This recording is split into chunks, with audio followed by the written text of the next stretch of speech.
Hey guys, আসসালামু আলাইকুম। আজকে আমরা আবারও এসেছি ডিপ কলে গোসল করার জন্য। ডিপ কল বলতে আমরা অনেকে শ্যালো মেশিন হিসাবেও চেনেন। সেই ডিপ কলে গোসল করার জন্য এখানে আসার পর আমরা দেখছি যে টাইম মতো চালু করা হয়নি। আজকে ধান খেতে পানি দেওয়া হচ্ছে না।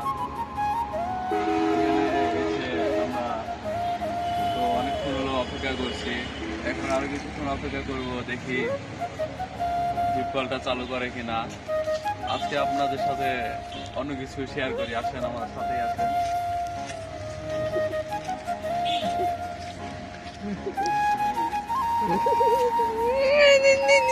আমরা এখানে এই শ্যালো মেশিনে গোসল করি। এই যে দেখতে পাচ্ছেন, এই দেখুন এই শ্যালো মেশিনের ভিতরে এই যে এই আয়রন গুলো জমা পড়ে থাকে।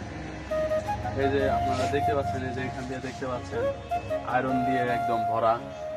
এই আয়রন পানিতে আমরা মানে গোসল করি। আমাদের আমরা লুঙ্গি কিংবা প্যান্ট যেটা করেই নামে না কেন, দেখা যায় যে এই আয়রনে মেখে যায়। ঠিক আছে, এই যে আয়রনটা দেখতে পাচ্ছেন, এটা যখন আমরা আমাদের লুঙ্গি কিংবা প্যান্টের সাথে মানে মাখাইয়া বাসায় নিয়ে যায়, তখন আমাদের প্রত্যেকেই যার যার মার কাছে আমাদের অনেক বকা শুনতে হয়।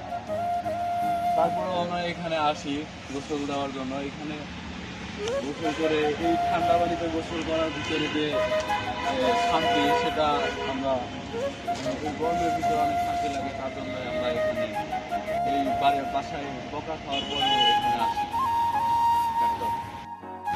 অবশেষে এখনো ডিপ কল না ছাড়ার কারণে আমাদের স্পট চেঞ্জ করতে হচ্ছে।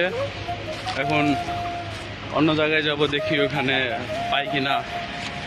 আমার সাথে আজকে তুর্য আছে, সামনে ওই যে দেখতে পাচ্ছেন সামনে নাইম যাচ্ছে, নাইমও আছে। চলুন নতুন কোথাও যেয়ে দেখা যাক। আজকে আর ডিপ কলে গোসল করা হলো না। আজকের ভিডিওটা এই পর্যন্তই। আবার দেখা হবে নতুন কোনো ভিডিওতে। আল্লাহ হাফেজ।